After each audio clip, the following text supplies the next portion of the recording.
Week 3 is underway. Good to be here at the Voice of College Football with all of you on Friday. And with a couple games in the books on Thursday night, we will review and we will look ahead to tonight's top 25 matchup on Fox, 8 p.m. Eastern time, I believe, with Kansas State taking on Arizona. New, don't want to call them rivals, new colleagues, new opponents in the Big 12, of course. We also had a Big 12 team in play, moving to 3-0 already, and we'll get to that in just a minute. Appreciate you being here at the Voice of College Football. Comments and questions are welcome. Of course, we go to overtime with your contributions. Reach $100 in Super Chats. We go overtime, which I would love to do. We can go on for 4 or 5 hours if you would like. That is up to you. Thank you so much for your support. All right, we will go live tonight after the ball game and take your comments, your questions, and your calls tonight after Kansas State and Arizona. Keep in mind that we have released our predictions here at the Voice of College Football. So my prediction record's been running for 42 years. Man, I feel old. And then we got predictions in every week from Steve Dace and Matt Zemek. So it's predictions from me, Steve Dace, and Matt Zemek, which totaled 47 picks against the spread and also against the money line. So check those out by joining the YouTube Premium membership or on Patreon. And then, of course, you get Steve Merrill's under the radar pick, 23-5 against the spread. Still can't believe that. 23-5 against the spread. Join us on Patreon or as a YouTube Premium member here at the Voice of College Football. Did I say 23-5 against the 23-5 against the spread? Good Lord. He's good. 2-0 this season. All right, let's get to Thursday's games.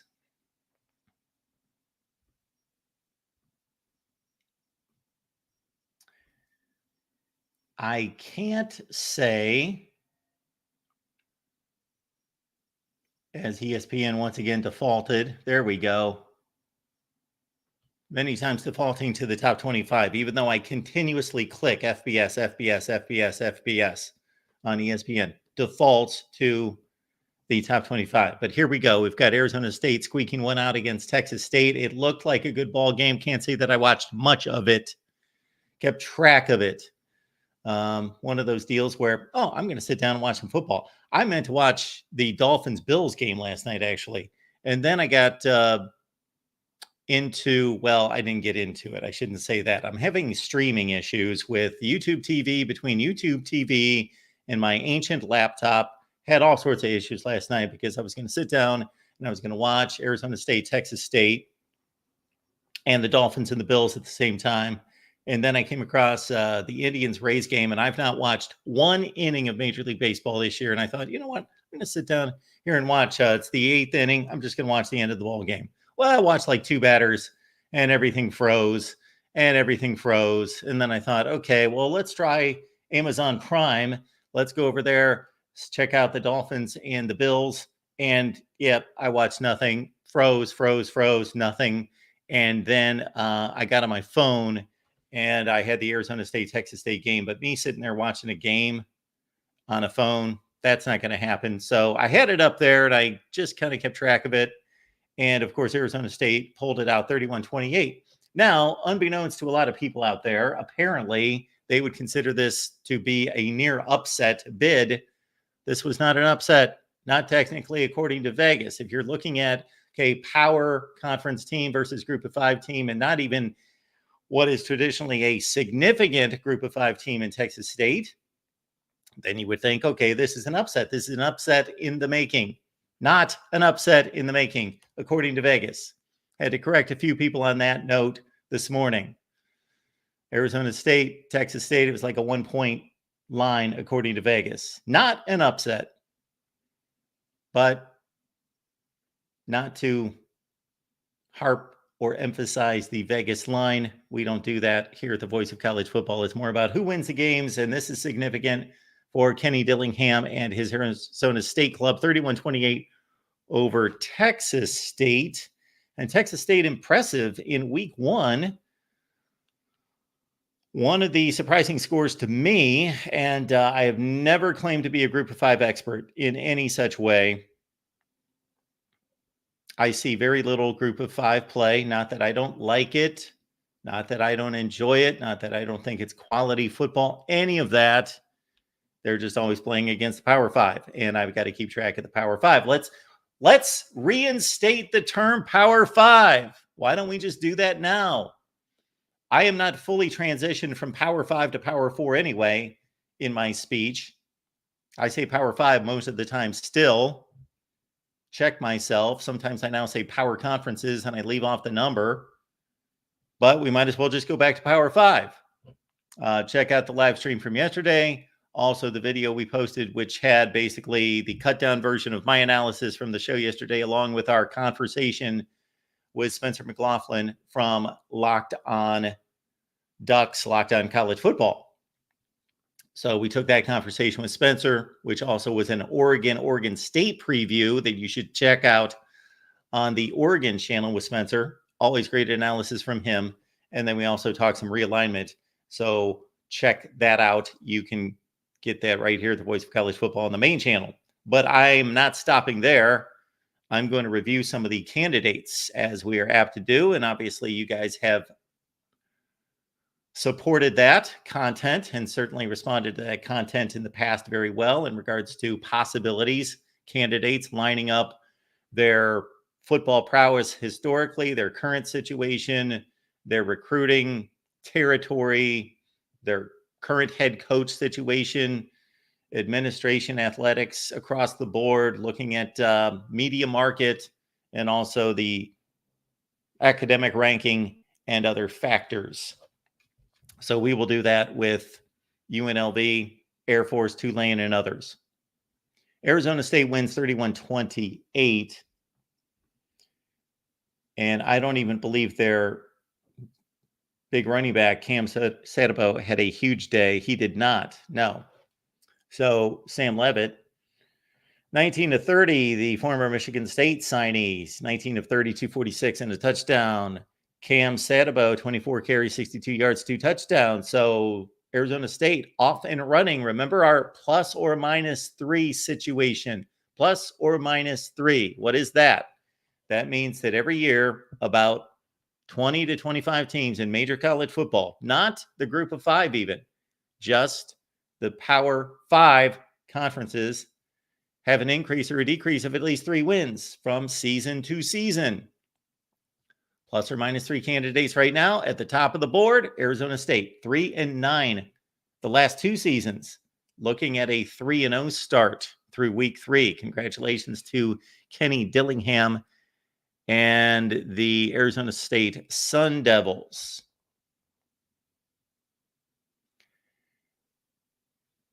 Big day from wide receiver Jordan Tyson, 6 catches for $120 and a touchdown as well. Texas State still off to a really good start after the blowout of Texas San Antonio. Jordan McLeod, 29 of 44, 268, 4 touchdowns and a pick in that game. Then we also had a bit of a historic score. Did you guys pick up on this one? Final score from what I'm guessing was South Alabama. Yeah, playing at home. And I saw a post from our buddy Steve Helwick that the last time there was a 90-point scoring binge from a Power 5 school or from an FBS team, you got to go all the way back to 1991 when Fresno State put up over 90 points in a game. And here you had it from Northwestern State. So I got to look at the stats from a game that finished at 87-10. Did you guys see this? 87-10. So 52 at halftime for South Alabama is not anything earth-shattering, record-breaking. It's a ton of points. Of course, you should be fine for the entire game at 52 at halftime. However, yeah, that's a lot of points. That is a lot of points. But most of the time when we see that many points, like Clemson last week, I believe Clemson scored 56 in the first half, only scored 10 in the second half. You usually throttle down and kind of cruise home and just try to get on the bus. But for South Alabama in the third quarter, they scored 28 to add to that. So they had 80 points going into the fourth quarter. So they were on a pace of scoring, 27 points per quarter. They should have scored 107 if they would have stayed with their pace and kept up the pace from the first three quarters. 107 points, but they only scored 87, South Alabama. Let's look at this box score. And usually I would expect, okay, you must have ran for 1,000 yards or something in this kind of game, but there's usually a lot of special teams plays, turnovers involved that contribute to quick points. But I'm sure they cranked it up on offense as well. Gio Lopez, 15 of 19. He scored 87 points, only to put it up 19 times. 4 touchdowns, 257 through the air. Look at this rushing attack. They ran for 365 and 6 touchdowns. They threw for 4, so there's 10 touchdowns. So that gets you to 70. They had 2 100-yard running backs. And again, 6 rushing touchdowns. And both of those running backs, well, they ran for 20.4 and 12.8 yards per carry. And no huge receiving days, although they did, again, have 4 total touchdowns through the air. The defense racked up 9 tackles for loss. Okay. They had 3 interceptions. They had a pick 6. And then maybe a scoop and score or something else. They had a punt return touchdown. There you go. They missed a field goal. They would have scored 90. They would have scored 90, but they missed a field goal. Good stuff there. South Alabama puts up 87 on Thursday night.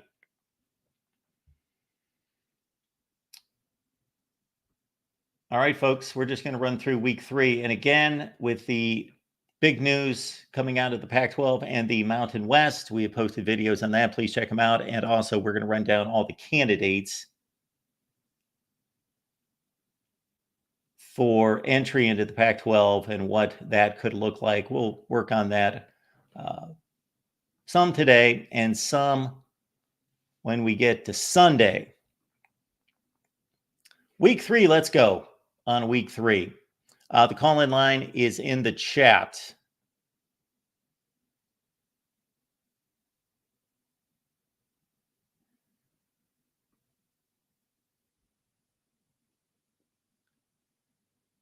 Tonight, 2 pretty good ball games, not just one, 2 pretty good ball games here.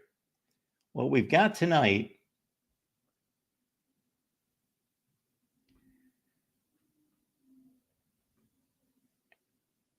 is we've got UNLV, Kansas, UNLV at 2-0. Kansas stubbed a toe at Illinois, of course, last week as a slight favorite. Many people expected them to win that game. I think that was one of those games that people were even surprised that Kansas was only a 4 or 5 point favorite. And Illinois had a pick 6 in that game. And so Kansas goes down against Illinois. I did not see that game. Would have loved to have seen that game, but it was up against some bigger games. Would have loved to have seen that game because I expected a very competitive game, and Kansas goes down. So the Jayhawks, of course, that doesn't hurt them in the Big 12 standings. And they now take on UNLV. So Kansas in possible position to get off to a slow start themselves because UNLV is not going to be an easy out. Do we have point spreads on these? Yes, we do. Kansas, just a 9.5 point favorite. Kansas State at 7 tonight. I don't know who the marketing genius was here, but we've got an issue. Can anybody spot the issue? ESPN's going to schedule whatever they want, and they're going to go through the channels of the agreement, of course, and the contract and select games as they will. Fox is going to do the same thing. This is just another example of why we need a commissioner or a governing body in college football to oversee scheduling. because everybody schedules for themselves. They don't look out for the greater good. Do you think there's a possibility that people that like to watch Kansas also like to watch Kansas State? Do you think that that could be something? Is that a possibility? Well, again, a lot of people have access to two screens now, so it's not that huge of a deal as much as it would have been 10 or 15 years ago. Most people are used to that now. Well, I don't even know if most people are used to that. A lot of people are used to that. But still, you can only pay attention really to one game, or a lot of people want to pay attention only to one game. Why are Kansas and Kansas State playing at the same time? On a Friday, it would be one thing if it was on Saturday. So that's dumb. All right. But in terms of the games themselves, again, Kansas less than a 10-point favorite against UNLV. Barry Odom's got it working there with UNLV, who's in my top 10, of course. They should be. They beat Houston by 3 touchdowns, and then Houston turns around and almost upsets Oklahoma the next week. Arizona, Kansas State, big game in the... However, is this one of those non-conference games? I believe that it is. Let's double check that one. So Kansas State plays out of conference, UT Martin, Tulane, and they don't have any other non-conference games.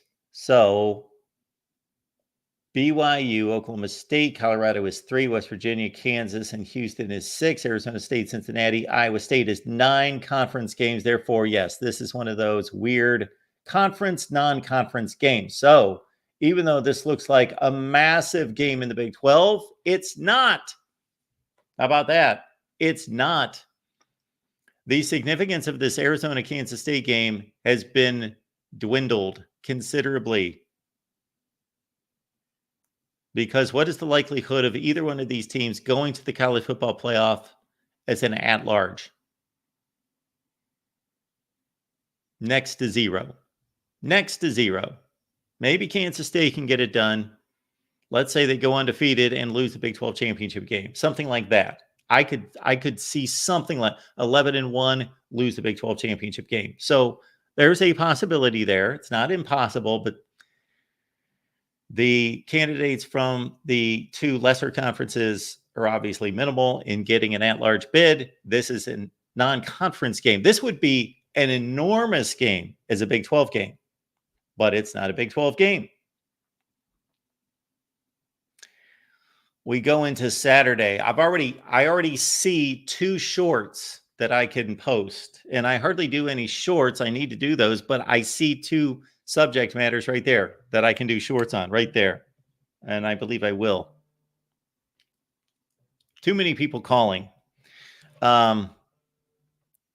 Yes, I like this. K-State, KU, and then we've got the other one as well. Yes.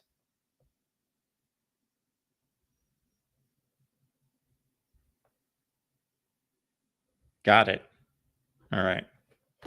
You'll be wowed by those shorts. All right. Saturday, high noon, Fox. They've certainly scheduled better games. It looks like a good game. It's a good name brand game. I'm not sold on this one, though. Wisconsin shaky the first 2 weeks. And I don't know if they're Oregon shaky. I don't think they're Oregon shaky. I think Oregon has all the components to bounce back, be fine.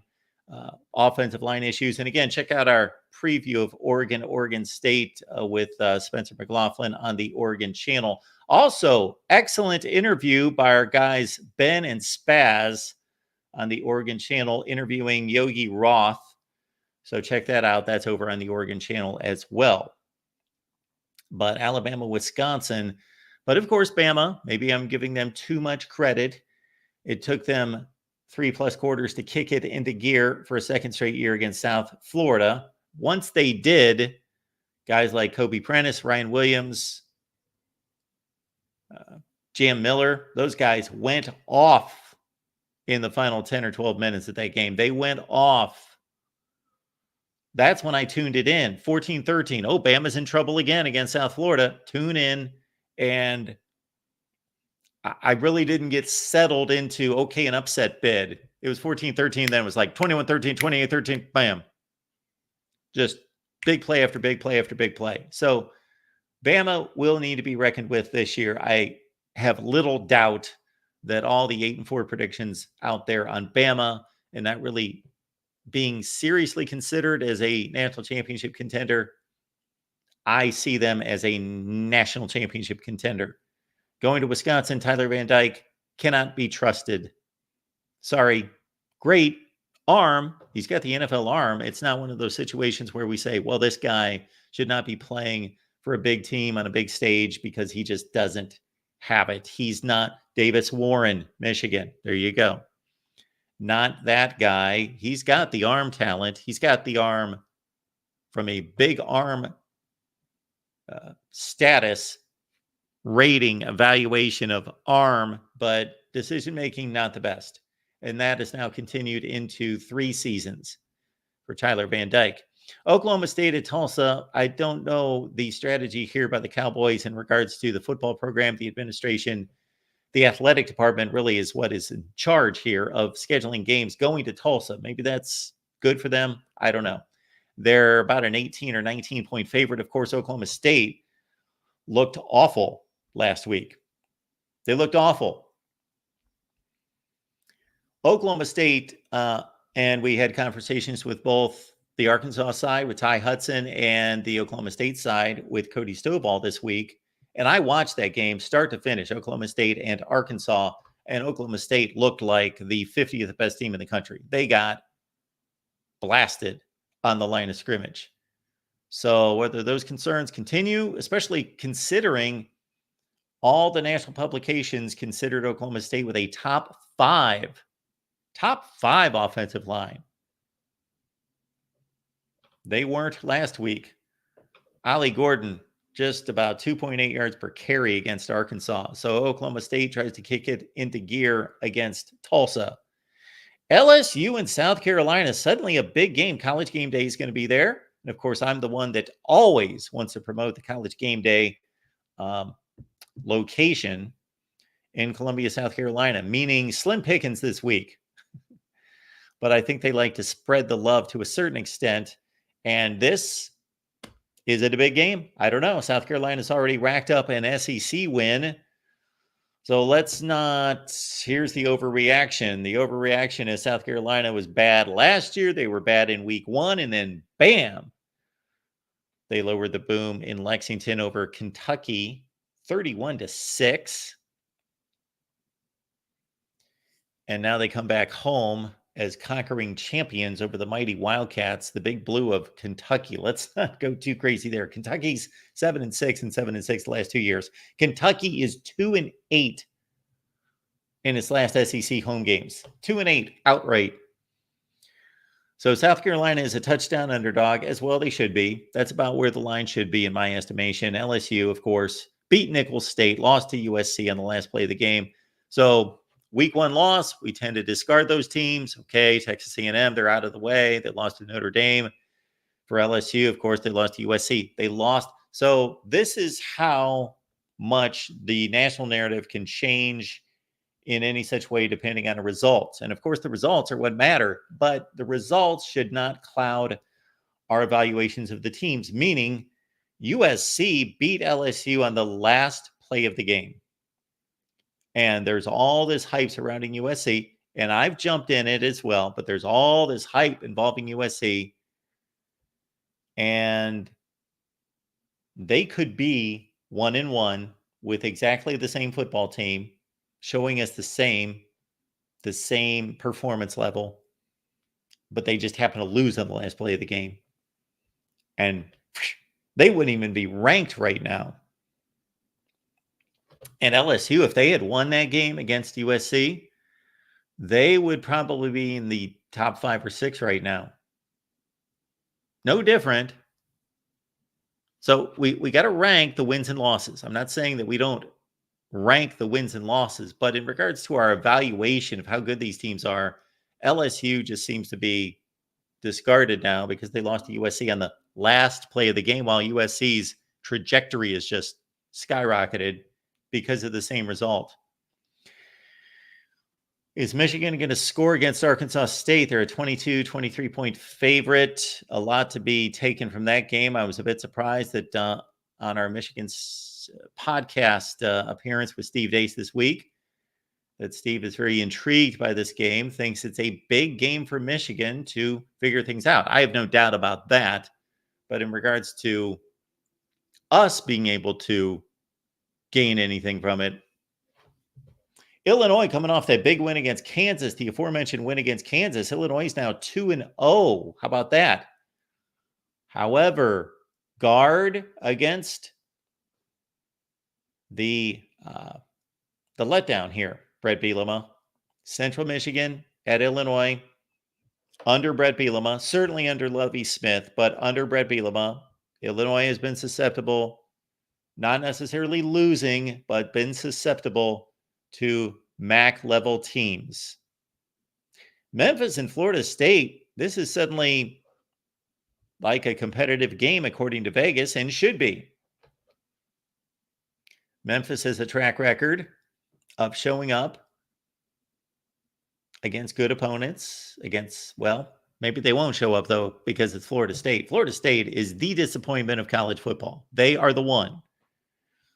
I know Notre Dame blew the biggest point spread game. They are the authors of the most shocking upset, the worst loss of the season. That's Notre Dame. But Florida State's got two of them, and Notre Dame's got a good win. So it is Florida State, and put them in the category of, wow, let's keep an eye on this situation at Florida State in regards to recruiting. They lost some commits last week. We talked about that on the Florida State show. Please check it out. James Coleman, Georgitis, Wednesdays, 6 p.m. Eastern. If you want to talk some Florida State football with us, if you want to troll, trash talk, whatever you want to do, Florida State Live is every Wednesday at 6. So Memphis and Florida State, this could be a good one. Seth Hennigan at the controls for Memphis. NC State needs to get off the deck. Louisiana Tech's been a 3-9 football team the last 2 years. NC State trashed by Tennessee. Cincinnati blew one against Pitt last week. They had a 17-point lead. They lost in the fourth quarter, 28-27. They go to Miami of Ohio, a team that beat them in overtime last year. Boston College and Mizzou. I think everybody's pretty well sold that Mizzou's a good team because they did it all of last season. And when you bring back the quarterback, the coach, main weapons on offense, although if you really look into the offensive line play, the defense lost some NFL players from last year. But of course, we know how good Mizzou was last year. And then you got Boston College, Bill O'Brien. What a heck of a job they did in Tallahassee. How much of that was Boston College in going to Florida State and winning by 2 scores? How much of that was Florida State stepping on a rake again? Well, we will find out, because at Boston College, I do not expect them to win this game, but they are a 16 to 17-point dog. And do they have anything for Mizzou? Will they keep it close? Will they make this a respectable affair? Oregon State, of course, that's going to be my number one game at 3:30 Eastern. Again, our previews on the Oregon channel. Ducks looked awful on defense last week against the run. Ashton Jeanty of Boise State tore them to shreds for $192. They gave up huge plays. They were just physically dominated up front, and Jeanty wore people out downfield, just running through tackles. So Oregon's got to tackle better on defense. Their pass defense has been excellent through the first 2 weeks. Oregon State, of course, 21-0 against San Diego State last week. Don't be too wowed or misled by 21-0 against San Diego State. San Diego State is not the San Diego State of one of the best group of 5 teams. Number one. Number two, it was 7-0 going into the fourth quarter. San Diego State was at the Oregon State 2-yard line. They fumbled. Oregon State took a 98-yard drive from there, put the game away, scored with like 4 minutes left, meaningless score, 21-0. So Oregon State is a 16 to 17 point dog at home. Of course, Oregon won this matchup big last year. The year before was the game in which Oregon State racked up all the rushing yardage in Dan Lanning's first Civil War. We can say that, right? Everybody avoids that these days. It's football, folks. It's football. It's okay. It's all right. We can call it the Civil War. Miami's a 36-point favorite against Ball State. They should roll. This is the upset alert of upset alerts this week for me. Tulane, of course, they have gained all their respect by this point. They have proven that they're a good team, good program, even with the transition of coaches from Willie Fritz to John Summerall, because John Summerall did a heck of a job at Troy. This game was 40-35 3 seasons ago, and that Tulane team went 2-10, and with a young quarterback, Michael Pratt, getting stopped on a fourth down play. Oklahoma was ragged, and they are beat up. Check out our Oklahoma preview with Parker Thune from OU Insider. It's on the Oklahoma channel. Check that out. Old buddy Mario Williams, former Oklahoma receiver via USC, tearing it up for Tulane's, got 252 yards in 2 games. And Tulane's going to be a challenge, I believe, for Oklahoma in this one. Even though the models for Steve Merrill say Oklahoma is a heavy favorite, should be even more so than 2 touchdowns. I love Tulane in this game. I did not technically pick Tulane, did I? I kind of went chalk this week. Maybe I'm a bit gun-shy following the worst week of my career, I believe. But Tulane's got a shot in this game. Oklahoma's beat up along the offensive line and at wide receiver. Oklahoma is, I believe, correct me if I'm wrong, if you find another team, the most devastated by injuries this early season. Notre Dame, Purdue, of course, we know what happened to the Irish last week, or if you really want to find out what happened to the Irish this week, we, of course, got together with Brian Driscoll, Notre Dame Live on Wednesday night. That's going to be a staple here at the Voice of College Football. Notre Dame Live with Brian Driscoll of Irish Breakdown, 8 p.m. Eastern every Wednesday. Purdue at an off week. Very nice for them. I don't know that the bye generally helps teams at this point. We see that Ball State had a bye in the first week. Now, I would be kicking and screaming if I was a head coach and the powers that be gave me a bye in week 1. Well, we haven't played. Nobody's hurt. Everybody's fine. We want to play. Well, for Purdue, they got the big 49-0 win against Indiana State. And then they got the bye before Notre Dame. That may work out for Purdue. Look out for Ryan Walters and company. Devin Mockabee at running back. Hudson Card. Purdue's got some big bodies, but Notre Dame's the better football team. I don't think there's any question from a talent perspective, but we just watched what happened last week, and Marcus Freeman, okay, on the downside, he's now building a trend of losing to bad teams. That's 3 in just over 2 seasons. Stanford, Marshall.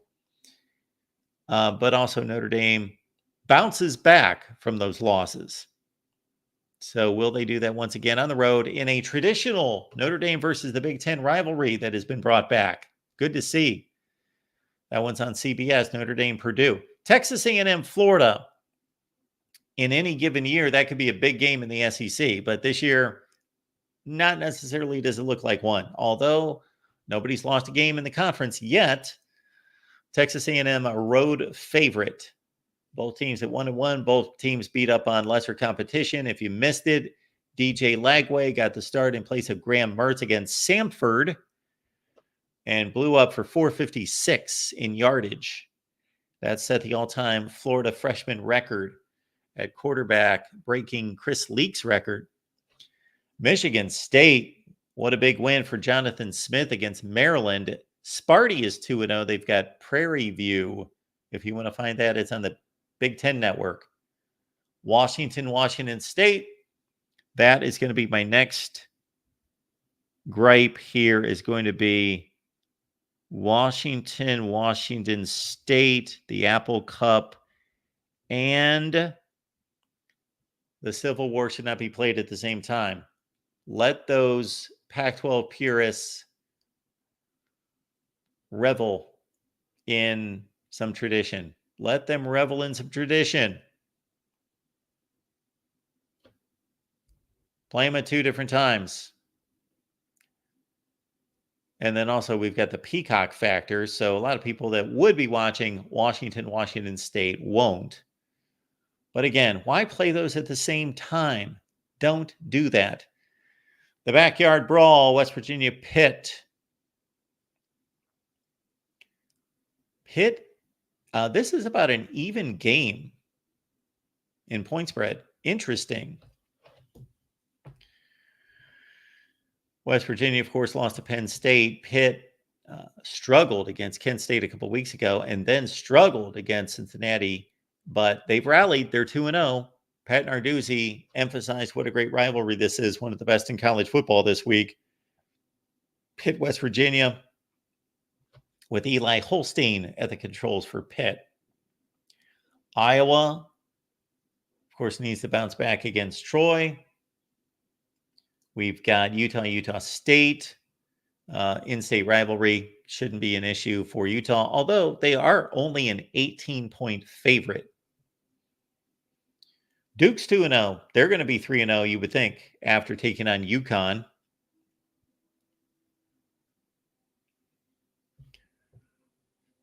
Virginia Tech fans have nightmares when they see the name Old Dominion. They've lost that game in the past.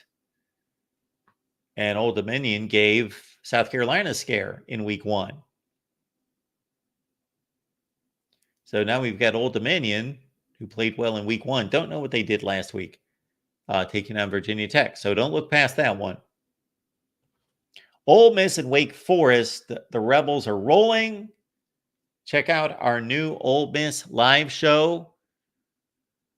It's going to be next Thursday at 2 p.m. Eastern Time. You can catch our premiere edition with Leanne Herring. We had Tony Siracusa from Last Word on College Football to break down the Wake side, Ole Miss and Wake, Ole Miss Live. That's every Thursday for the time being. So just know next Thursday, 2 p.m. Eastern Time, right here on the main channel. Texas, of course, coming off the big win against Michigan, takes on UTSA as a 35-point favorite. Georgia, Kentucky. They are still going to put that on ABC. Wow. Of course, ABC was wanting ESPN. Disney was wanting Kentucky to win last week to set up a more, at least they would have maybe fooled some people with smoke screens like they have in the past when Georgia and Kentucky get together. Yeah, Kentucky's played them well a couple times, but how many times has Kentucky been 4-0, 5-0, taken on Georgia, gotten their doors blown off? Well, they've already lost a game now. They got their doors blown off by South Carolina. So what does Kentucky have? This is a big weekend for Mark Stoops. He's got a talented team. Georgia, 23 to 24-point favorite. They, of course, look the part. I believe they are the best team in college football. Nebraska, coming off the huge win, needs to guard against the upset against Northern Iowa. Don't know anything about them. They're typically capable. Dylan Raiola, of course, the man of the hour in Lincoln. Auburn, what a disappointment. One of the big disappointments of the early season, losing at home to Cal. Mississippi State lost last week at Arizona State. All right, this intrigues me. I love this matchup for some reason. It's odd. It's different. It's now a conference game. Indiana going to the Rose Bowl. Does anyone know the last time Indiana played at the Rose Bowl? As we do have a call coming in, we will take this. So I will wait for that answer. The last time Indiana played at the Rose Bowl Stadium. Got a call coming in from our buddy Michael. Michael, what's going on today? Hey, Mark, can I answer it, or am I ineligible to answer the question? Sorry about that, Michael. Can you I hear do me? not have your volume up. I What's see. going on today? Can I answer the question, or am I ineligible to answer Oh, the go right question? ahead and answer the question. Was it? I'm pretty sure. I'm just taking a stab. 1968, and they lost to USC. Bingo. Nailed it.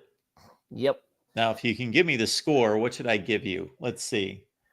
What should I give you for if you can get the score? Because I'm about 99% sure of what the score was.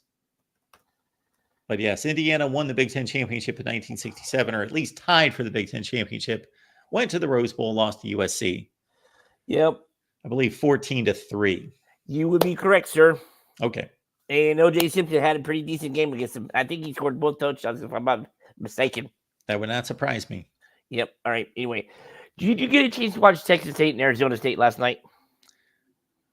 We were talking about that game a few minutes ago. I did not. I put it on my phone. I can't say I was having all sorts of issues with screens and monitors and laptops. And so not really, not to where I could tell you much about it. I had it on. I was checking it out. I was making sure I was keeping track of it. Yeah, because I was going to say, I was watching some of it.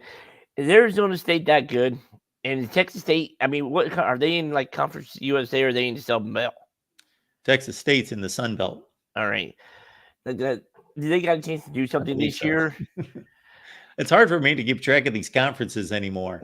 Good Lord, they're all over the place. Yeah, just go to the 420, 450 conference teams, and there you go. But anyway, no, I mean, it was a good game last night. Arizona State and 6, but I didn't know if you knew much about Arizona. I haven't got really a chance to get into Arizona State and stuff like that. Are they going to be like they're in the Big 12, right? Yes. Are they going to be middle of the pack or bottom of the pack? Well, I would expect them to be in the middle to the bottom of the pack. Now, understand we're talking about the Big 12, which is the most balanced competitive conference in the nation. So Utah is about the surest thing in the Big 12 because of their talent, but also because of their schedule and their coach. And after that, sure, Kansas State, I believe, is the second best team in the Big 12, and Oklahoma State's up there somewhere, but Oklahoma State just got dragged around the field for 3 quarters against Arkansas. Yeah. And the worst teams are probably going to continue to be the worst teams, Cincinnati and Houston. So Arizona State could have been one of those worst teams, but now they're off to a 3-0 start. When you beat Wyoming by 41 points, you beat Mississippi State, who's not, of course, they're not a Dan Mullen Mississippi State team. They're going to be pretty bad in the SEC, we believe, but still an SEC team. And Arizona State was rolling. They had to hang on, but they rolled for a long time, 30-3 in that game. So shoot, Arizona State. Now this game against Texas State, some people are surprised that that was a pick'em game, basically, according to Vegas. Yeah, no, I was saying, and what is the deal with Cincinnati? Ever since Luke, or is it just a curse of Scott Satterfield? Wherever he goes, that team could be bad. Well, let's be a little bit fair there. His teams at App State were good, and his teams at Louisville weren't as bad as you might think they were.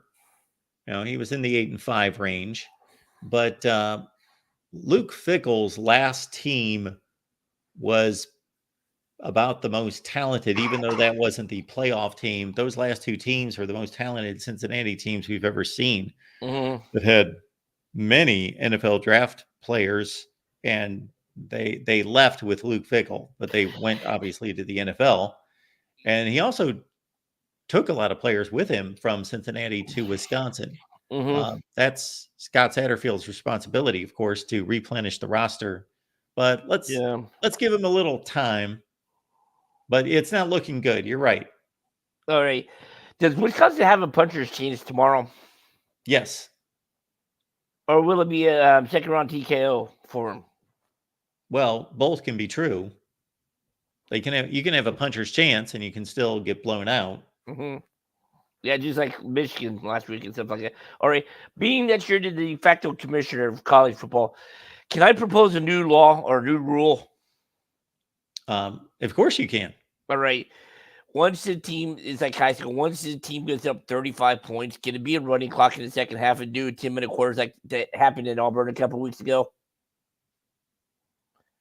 You seriously want to propose in big time college football that if there's a 35-point lead at any time in the game, that we go to a running clock in the second half? Yeah. Why? Because that team's just going to I don't know.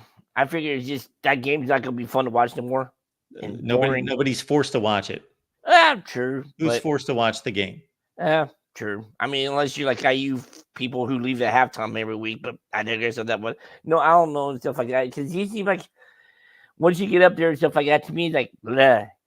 Especially if you think it's going to be a competitive game.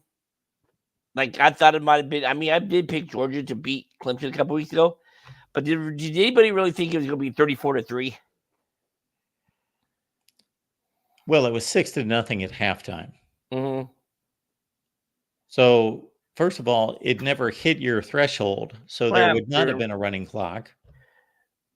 Well, I don't know. Speaking of Georgia, how is it sometimes they like that in the first half? In the second half, they just turn the ignition on and just like, see ya, eat our dust. Well, they're that good. And Clemson also is a good defense. So it's not like Georgia just messed around in the first half. Clemson's a good football team. Mm-hmm. Contrary to what many people believe, they're pretty good.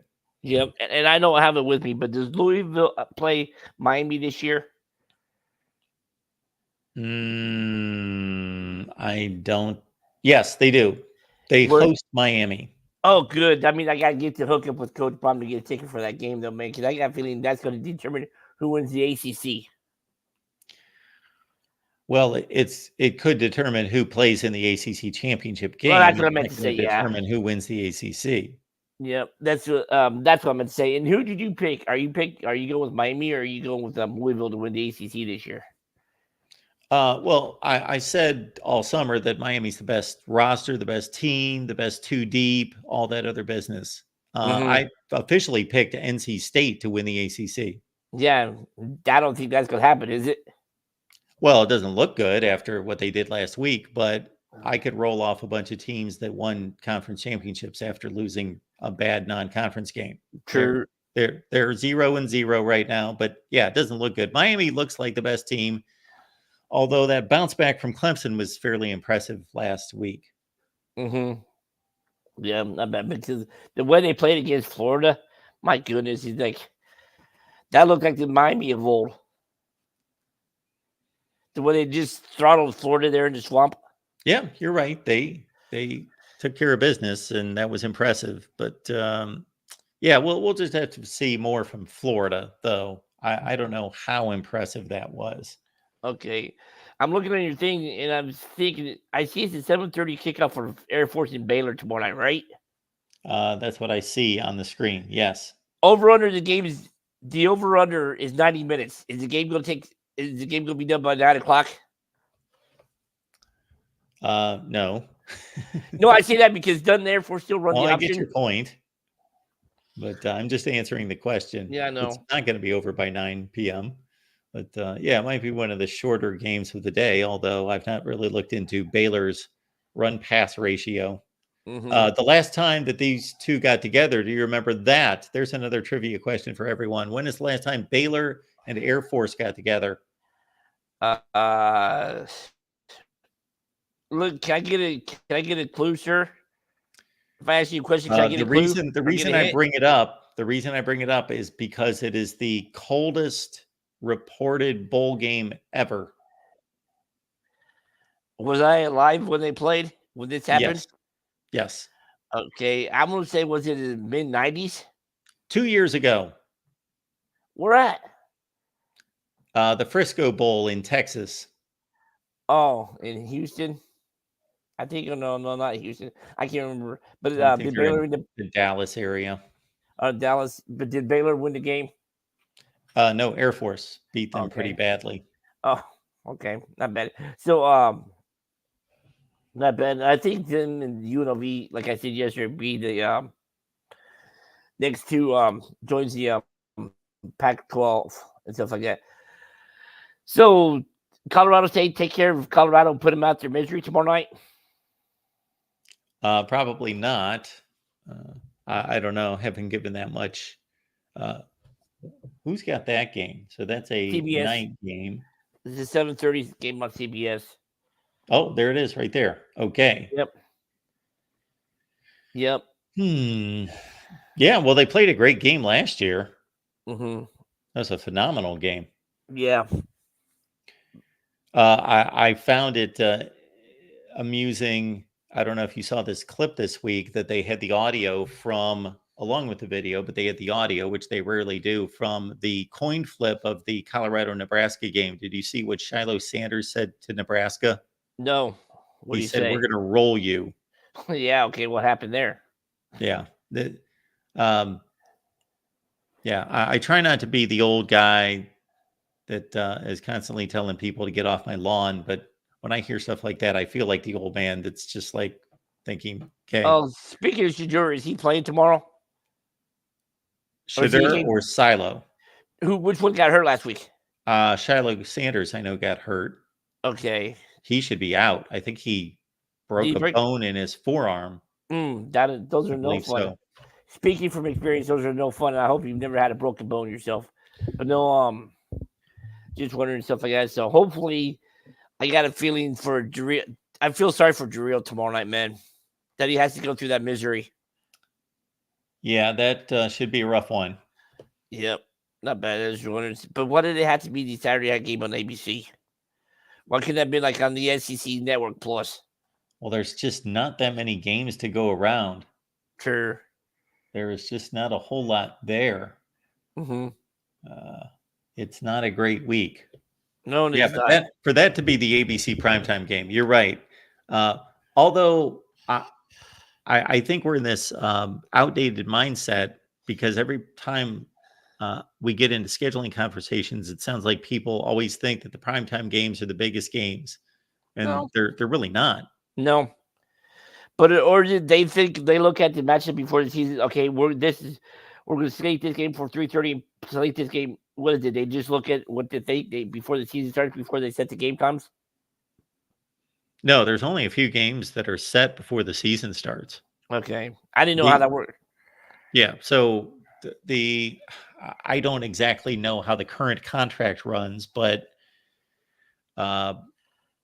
so, for example, I'm taking this back a couple of years when ABC and ESPN still had a part of the Big Ten, there was a agreement between Fox and ABC/ESPN that Fox had control of the contract, meaning they took the first Big Ten game off the board that they wanted, which was Ohio State and Michigan every year. Mm-hmm. And then ABC and ESPN got to select the next game involving a Big Ten team. So that was usually Ohio State and Penn State or Michigan, Penn State.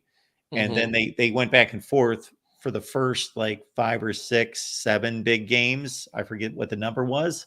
But now that the Big Ten's off the board, Fox gets to choose wherever they want Big Ten games to be played. Everybody else, well, the Big 12 still has a split contract between Fox and ESPN and ABC. And ESPN and ABC.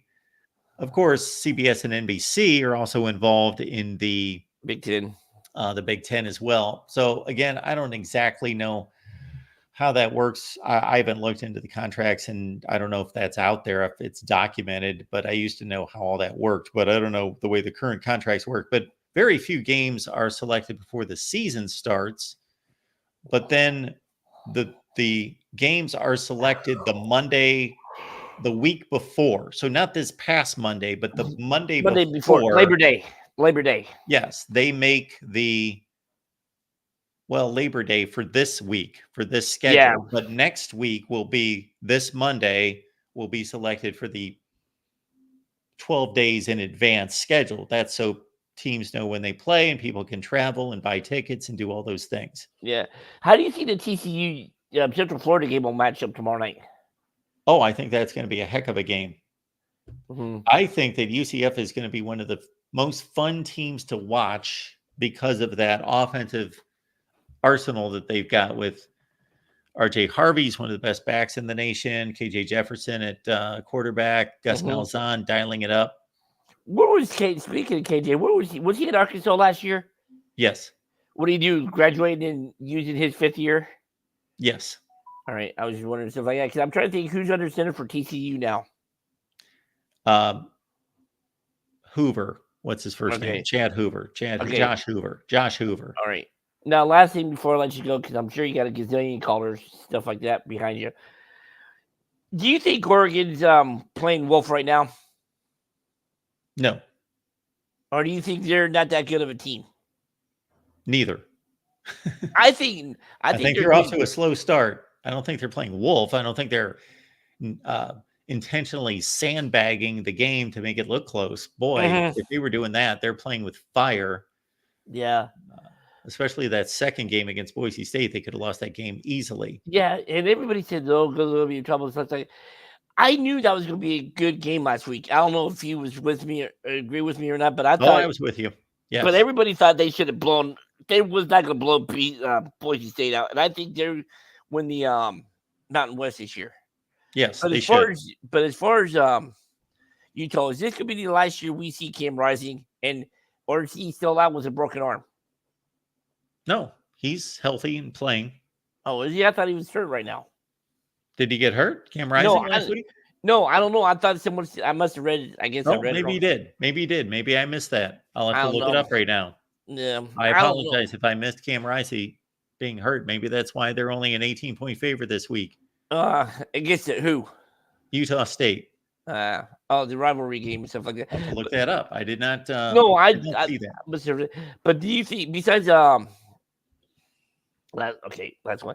But do you see Nevada leaving Mountain West going to the Pac-12 also? Besides with Air Force in Colorado State, I'm not Colorado State, but UNLV. Well, I can't intelligently answer that question right now. I'm going to go through, as I mentioned a few minutes ago, I'm going to go through all the teams and kind of size them up and make my projections. But we'll do that at some point. Okay, Michael, we appreciate you calling. Mark, have fun. I'll see you around midnight tomorrow night. Then. That sounds good, man. Boiler up. See ya. Thanks, Mark. Bye. All right. Some Purdue talk right there at the end. Cam Rising. Is there something wrong with Cam Rising? Yeah, hand injury. So Michael was partially correct there. Unlikely to play against Utah State. Okay. What is their backup situation? Do they still have Brandon Barnes? And I can't think of the other guy that came into the Rose Bowl 2 years ago that was on the team last. True freshman quarterback Isaac Wilson will get the starting job for the Utes. Okay. There you go. All right. Last caller. Here we go. Nick's on the line. Nick, what's going on? Not much, Mark. How are you? I'm doing just fine. What's up? I was just looking at Nebraska's schedule here. I've been hearing a little bit about people kind of chalking up while they're going to be undefeated headed into Ohio State. I think that could certainly be a possibility, but I don't think that's just a given. It's only been 2 weeks, but I mean, Indiana's looked pretty good. And they're going to play mistake-free football. They definitely lack some talent, but they're going to be a disciplined football team. I think that's at Indiana. So I don't think that's going to be a cakewalk. And then you got Illinois, but that's at home. But Illinois has looked pretty good. So I don't know. I could see a loss somewhere in there. And then Rutgers. Well, I'm pulling up the schedule right now. And yeah, there was a lot of talk in the offseason about them starting, 7-0. Mm-hmm. Yeah, let's not get too crazy about them trucking Colorado because that's just not physically a good team. It's obviously a very odd team. What's that? I was just going to say, I think Colorado's got some other weird, unusual issues going on in their program. I think they do too. I'll just leave it at that. So, well, my best estimate would be that Nebraska is going to lose a game. Like if I had to make a prediction between 7-0 and losing a game, absolutely, I'm taking them losing a game because there's a number of teams there that are capable of beating them. Rutgers included, Illinois. Yeah, like Greg Schiano is going to. I mean, the Big Ten is largely. I still like to think it's more of a defensive first conference, maybe excluding Ohio State, but like, and I mean, offensively, explosion. I'm not saying Ohio State sucks on defense, but yeah, I mean, Greg Schiano is going to have a defensive plan to try to slow those down, and it does Nebraska down, and it does concern me. I mean, still, Nebraska has a true freshman quarterback. He's been playing well, but he's going to make mistakes, and he's going to have some down weeks, and still not in love with their wide receiver room.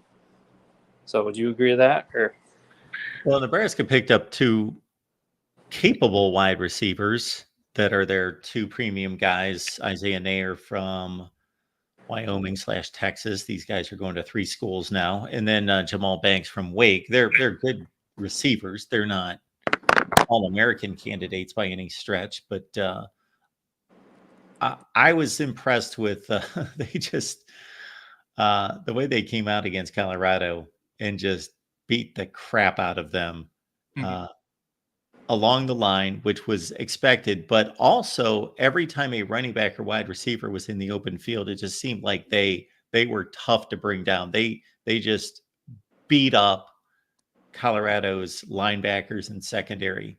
Again, that's Colorado. Illinois is going to be much tougher. Purdue, Rutgers, physically tougher teams. Mm-hmm. And then, who do you have as the favorite in the ACC right now? Would you say Clemson, or are you not sold on? I've always thought the entire offseason that Miami was the favorite. Okay. Not by much, but the favorite. So you give Clemson a shot, and then is there any other teams, like maybe Louisville, and that's pretty much it? I give those 2 a significant lead above anybody else right now. Clemson and Miami? Yes. Okay. Miami and Clemson in that order, and then a significant drop off to, Louisville would be in the running. I want to see more out of NC State. I just think that they might have played a bad game, and Tennessee might be that good and all of that. But convert that into the ACC and Virginia Tech. Teams lose a game or look bad, and people write them off. But Virginia Tech was the chic pick in the offseason, so they may have something to say about it as well. Okay, and then I wanted to get your thoughts real quick on the Notre Dame loss.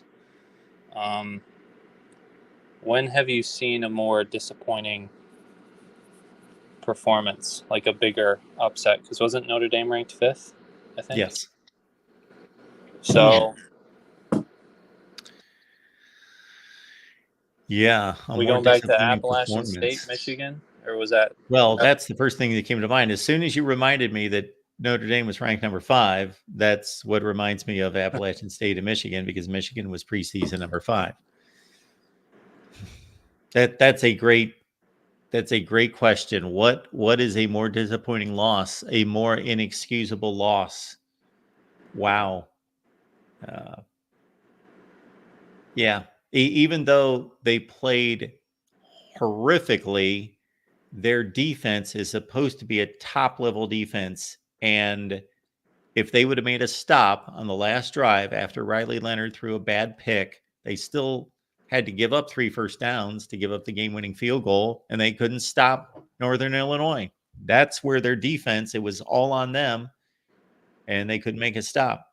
That's pretty bad. And Riley Leonard still hasn't thrown a touchdown pass. Is that correct? That sounds right. Okay. And he's looked bad in not doing that. Yes. What do you have? What do you have them doing in against Purdue? And Riley Leonard's apparently hurt. He may play, but he's apparently not right. What do I have them doing against Purdue? Well, we got our picks on Patreon and on YouTube, but I think it's going to be a competitive game. I think that these teams that got bye weeks in week 2 probably didn't like that or want that, but considering that Purdue's got a Notre Dame team that's reeling a bit, and they've had an extra week to prepare for them, Yeah, I think this is going to be a competitive game. And Purdue, of course, has a history of pulling off these kind of upsets. Okay. However, Marcus Freeman also has a history for as bad as losing to Marshall, 3-9 Stanford, and now Northern Illinois is in just over 2 seasons, which is unacceptable. If you look at any other big program in the nation, you don't lose 3 games like that in, oh my word. If you went down the list of all the big time programs, how long it takes to lose that many horrific games to group of 5 teams and to like the worst Power 5 team in the nation, it takes years and years. I don't know when Ohio State's ever lost a game. It's been, I don't know when they've lost a game like that. It's been decades. And now Marcus Freeman loses 3 in the span of 20 or 22 games. That's what's got to be really scary for Notre Dame fans is, it's just talent is not the issue. Not even close. So now the one thing I will say in defense of him is that we were going through this on our Notre Dame show the other day. They've bounced back from all of those with like strong 4 or 5 game winning streaks, blowing people out. Yeah. Well, maybe they can turn it around. I mean, I know after you do what Marcus Freeman has done, people are starting to get ready to call for his head, but sure. I don't know. I mean, I still think they got CJ Carr, so 5-star quarterback, maybe see what he can do. I don't think Marcus Freeman has had like an outstanding quarterback since he's been the head coach, at least from my memory. Maybe I'm wrong on that, and then lastly, if you have time, I wanted to quick go through the Michigan schedule. Sure. My thoughts on that. One thing, I know you've watched you and Steve talk, and you've probably heard this from other Michigan fans, but kind of the sky is falling right now in Michigan land. But to me, I think there's a discrepancy between how bad people are saying our team is, and then they turn around and they say, well, they're going to go 8-4. And if you look at the schedule, I do not see them going 8-4. I think that's off the table. I think the best they can do is 7-5. The best. But I also think it could bottom out. Like, I think through 2 games, what has anyone seen to suggest that this team is guaranteed to make, like, they're just going to make a bowl game? Like, through 2 games. I'm not talking about the talent on there. I'm saying what I've seen on the field. Yeah. I don't have confidence at all in this team. It's pretty much just the kicking game. That's been great. Like, so... And I understand, I mean, I'm not blind. I understand Texas is a good football team, but like some of the stuff that was going on had nothing to do with Texas. Like Michigan defenders running into each other. Just basic football instinct that was not there. And I don't know if it's some of the young players, like Jair Hill played awful the whole game. And the coaching staff is not putting these guys in positions to succeed. Why is Mason Graham playing D end? Like, like talent can be negated with bad coaching. We've seen it all the time. Yeah. And Wink Martindale is used to the NFL. Like, he's not used to a linebacker not following a running back in the flat. Like, he assumes that you're not going to make that mistake. They don't make mistakes like that in the NFL. So, but anyway, this is where I'm at with the schedule. We'll see what happens with Arkansas State. I'm assuming they're going to win that game. But in my opinion, if your offensive line sucks, you can lose any game. So, and you can't throw the ball. But right now I have USC a loss. Oh, the only reason I would pick Michigan to beat Minnesota is that it's at home, but I'm like 51-49. Like, that could easily be a loss. Wow. Washington, automatic L, chalking that up to a loss. Jed Fish is going to have his team ready to play for that game, and it's on the road. Let's see. Illinois right now I have as a loss. Michigan State. I think that's a toss-up. It is at home, but Michigan State is just really, really feisty. So I would say Michigan State or Minnesota. Well, I'll give one of those a win and the other a loss. Oregon, loss. Ohio State, loss. Northwestern, a win. And then Indiana. That's at Indiana. I think they could lose that game. Okay. I don't see it quite as grim as you do, but again, I want to consider. So you make some good points about even taking the opponent out of the mix. And if Texas is truly a top 3 to 5 team in the country, even taking that out of the equation, there are some of the things that they did or failed to do in that game that you can apply to any team on the schedule, especially in the Big Ten, and they would have issues if they can't clean up some of those things. I think the most disappointing aspect of that game to me, from a Michigan standpoint, was that the defense, I thought that this was just going to be a great matchup between Texas offense and Michigan's defense.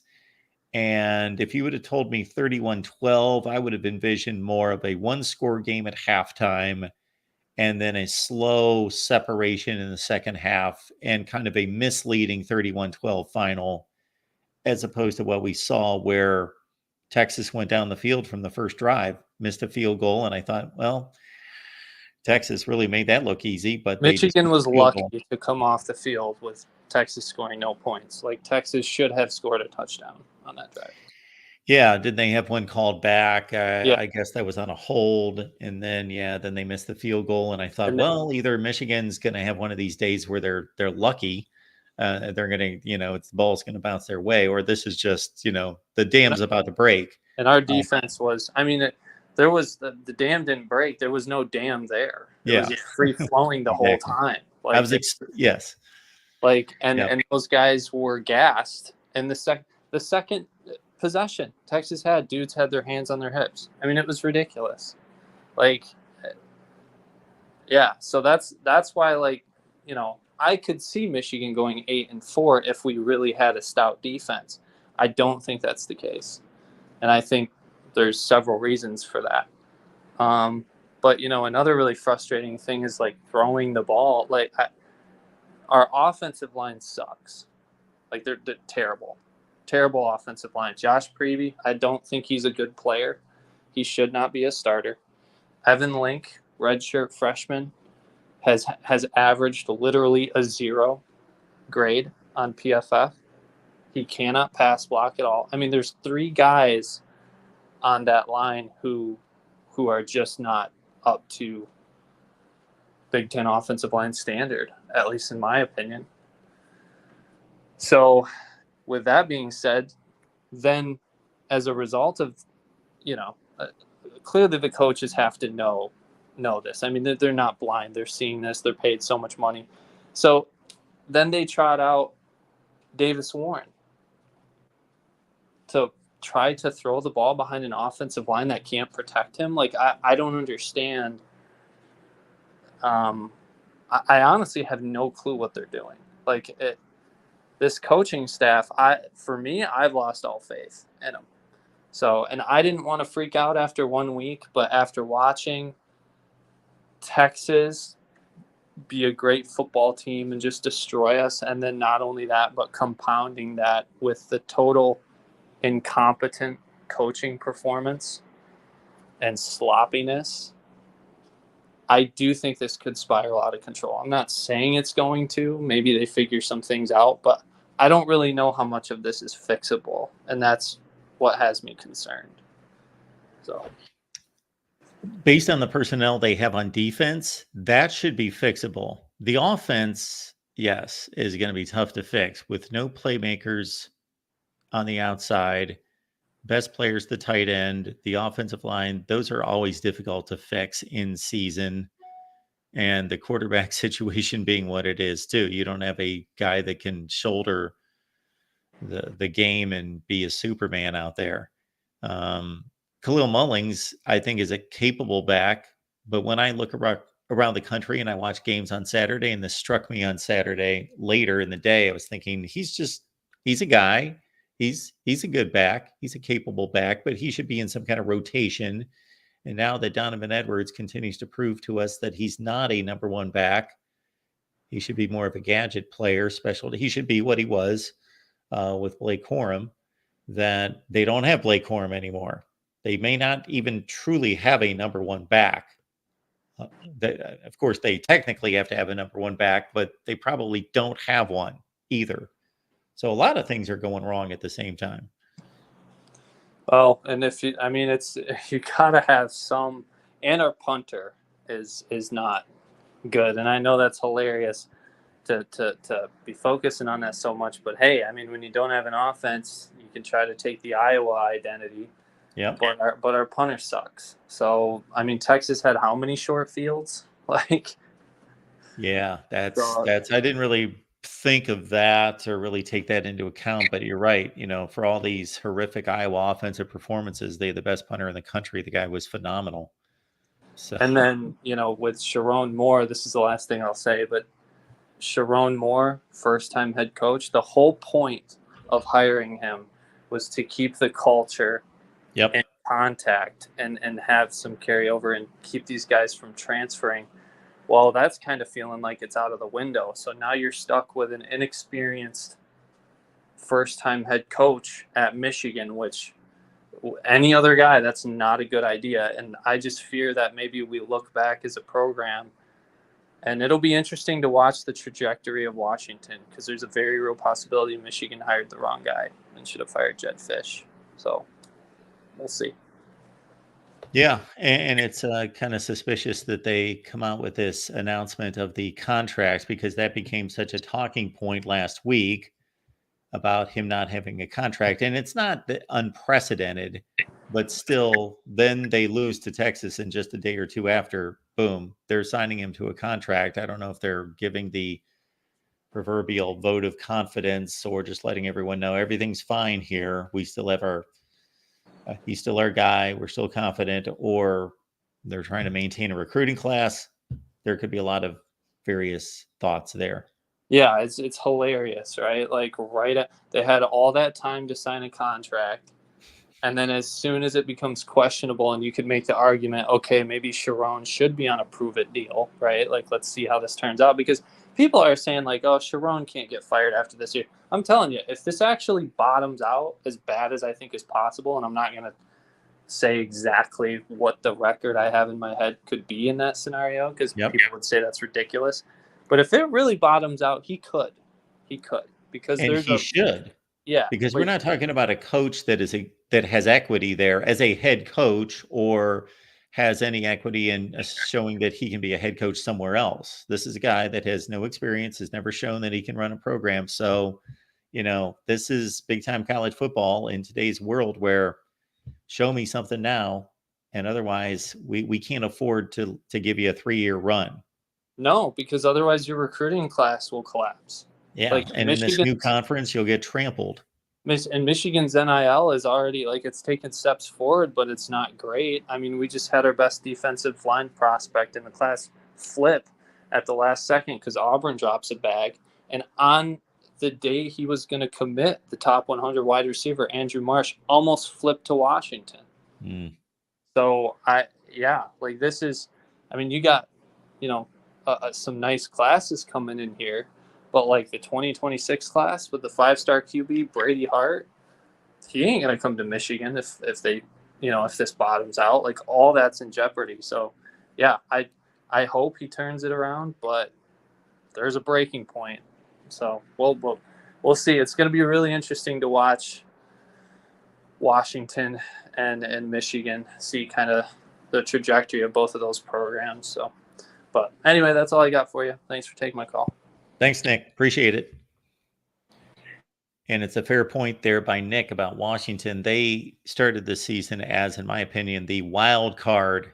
They were on the wild card on the lower end of the scale for me. USC going into the season, the wild card that had the potential to do something big. Washington's was more from the standpoint of, well, this is a completely different team, unlike anything I've ever seen in college football history.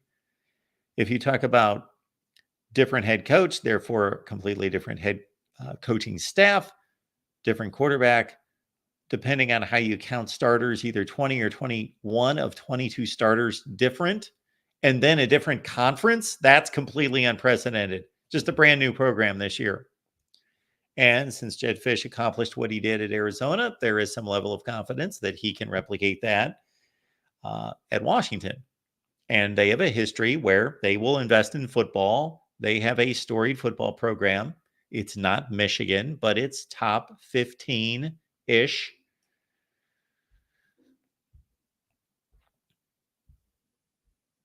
Yeah, most of the time, my thought about a coach is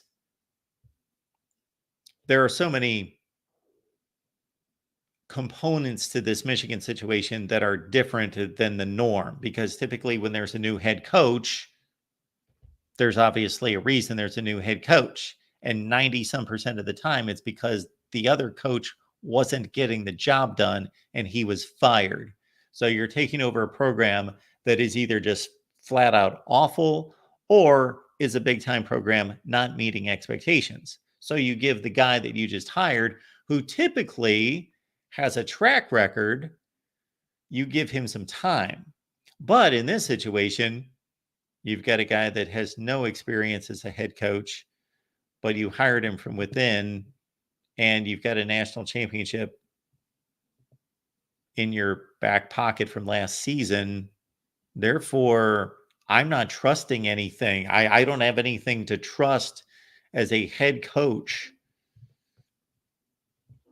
Lincoln Riley, Ryan Day at Oklahoma and Ohio State, respectively, they took over great programs and were able to maintain. All right, folks, appreciate you being here at the Voice of College Football. The rest of our Friday schedule includes Oklahoma Live with me at 4 p.m. Eastern Time. Join us on the OU channel and the USC call-in shows at 10 p.m. Eastern Time right here at the Voice of College Football. Enjoy your Football Friday.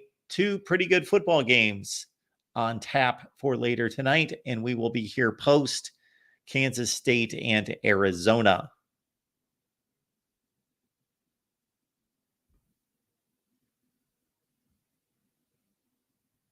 College football is even more exciting with some action on the line. And the games are even better when you're cashing in. And the Voice of College Football is the place to be to get the greatest value. Let's start with my picks. 75% against the money line, 58% against the spread. I've got a 40-year track record. In fact, in 2023, at $100 played per game, you would have netted over $9,300. And guess what? I'm just the warm-up act. Steve Merrill, our ace in the hole, show stopper from Wager Talk. 6 years with the Voice of College Football, over 30 years in the industry. Steve gives us analysis on all the big games, but you can't miss Steve's weekly under-the-radar pick, which went 21-5 against the spread the last 2 seasons. I repeat, 21-5 against the spread. You also get picks from some of our top analysts here at the Voice of College Football, including Steve Dace and Matt Zemek. Become a YouTube channel member or Patreon member for just $99 per month. Go to the main channel on YouTube, click join, and select the betting tier. Do the same thing on Patreon. Make 2024 a winner now.